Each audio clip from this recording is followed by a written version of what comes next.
The Alter Rebbe of Shner Zalman of Yadi was once holding his young grandson, who later became the third Lubavitcher Rebbe, on his lap.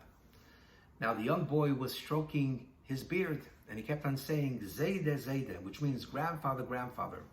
So the Alter Rebbe turned to the young boy and he said, this is not grandfather, this is grandfather's beard. But where is grandfather?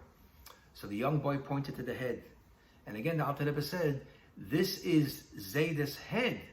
It's not Zayde, but where is Zayde?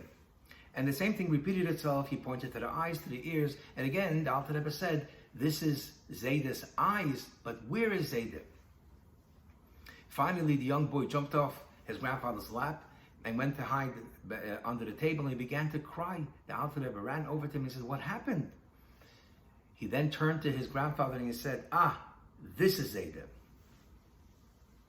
The difference between all of creation and the creation of the human being is that all created things were created by God's words. God said, let there be light, and there was light. God said, let the earth bring forth animals, and there were animals.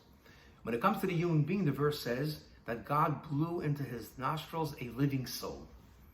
The mystics explain the difference between talking and blowing is that when you talk, you're using your external energy of your breath, and therefore you can talk a lot. But when you blow, you get exhausted immediately because it comes from the inner core. And so when it says that God blew the soul into us, it's implying that the soul comes from the inner core of God. So the soul is a piece of divinity, a piece of God.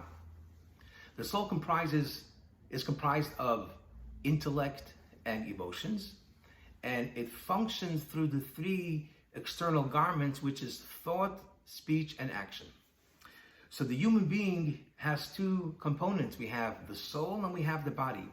But the body is merely a container and a garment for the soul. Who's the real you? The real you is the soul. The body is only the garment.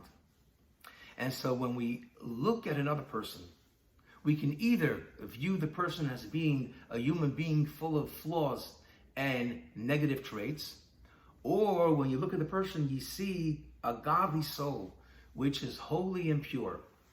And the difference is when you view another person and you see the inside, you see the purity, the godliness of the person, it is then easier to like the person and to be kind to the person. So the real you is a piece of God, and this is the greatest reason of being joyous and being very proud. Have a wonderful day.